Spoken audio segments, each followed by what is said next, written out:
Hello, welcome to this edition of Spoon River Outdoors. Today we're going to be talking about bank poles.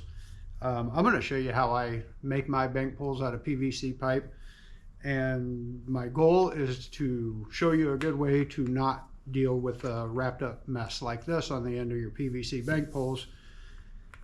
I've done this in the past, and it seems like when you do, every time you wrap that up and you put the hook in, when you take your hook out of the wound up string, that barb is going to catch your string.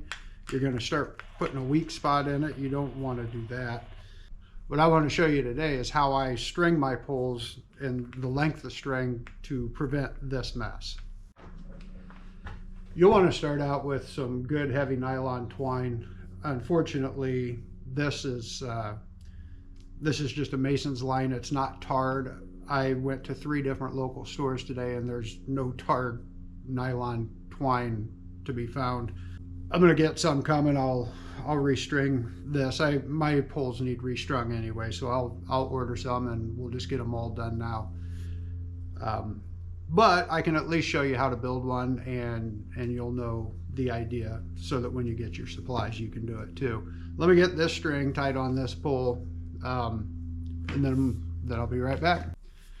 I got this string tied on. I just drilled a hole through the end of the pole, inch or so down from the top of it. Run your string through 2 square knots, and that's going to be plenty to hold that on there. In my state, I do have to tag my poles. Any unattended fishing pole or fishing device has to be tagged. So I got my tag on there. So what I'll do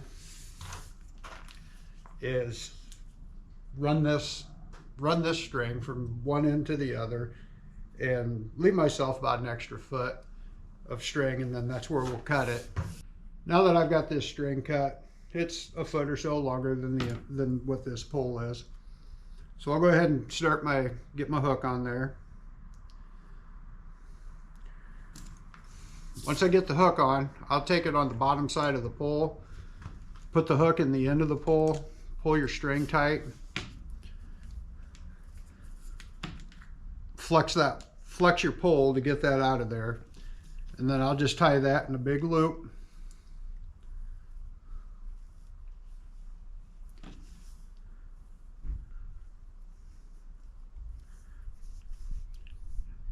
Okay, so I've got a loop about 2 inches down from the bottom of my hook, and I'm going to tie one more up here just to get rid of some of that excess.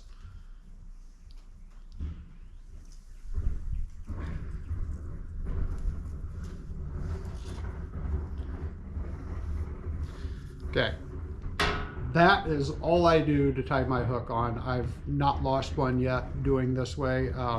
Two knots on that string. I'll cut this excess off. The beautiful part of this is, now that I've got this cut, you can see that my string is just a little bit short on here. But if I take and flex this PVC pipe a little bit, I can stick that hook right in the end, and then I've got a straight piece of pipe that my string is pretty tight to. And then when I take them in and out of my boat or in and out of the canoe, I don't have that mess where all of my poles are getting tangled together. I will put a weight on here. It's not too late. I'll show you how I do that. Most of my poles I use some pretty heavy sinkers on, because I fish in the river most of the time. So if I've got some heavy current, I'll need a pretty heavy sinker to counter that. I'll mix these weights up. Sometimes you don't need nothing nearly this heavy, so I'll just tie some lighter ones on. So after you've got your hook on, whatever depth you want that weight above the hook, just fold your string in half, stick it through your sinker,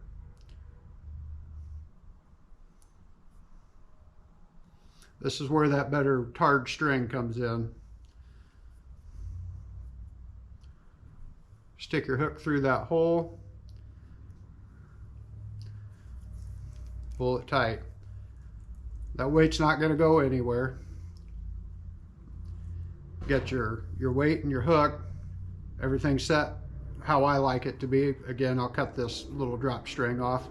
So when you tie that weight on, it is going to take a little more of your string and your hook's going to be a little farther from the end of your pole. And that's not bad, because that's what's going to keep it all tight and straight. You can see, I hope you can see it. I mean, there's the string. The good thing about doing this is I like to bundle my bank poles up in sets of 8 to 10.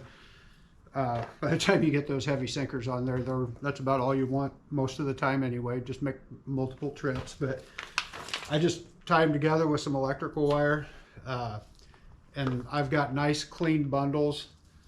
And once I lay these in the bottom of my john boat or the bottom of my canoe, I can unwrap that electrical wire and just start yanking these poles out one at a time, and they're never tied together. They're never a mess. Whenever I make my bank poles, I make them all 5 foot long.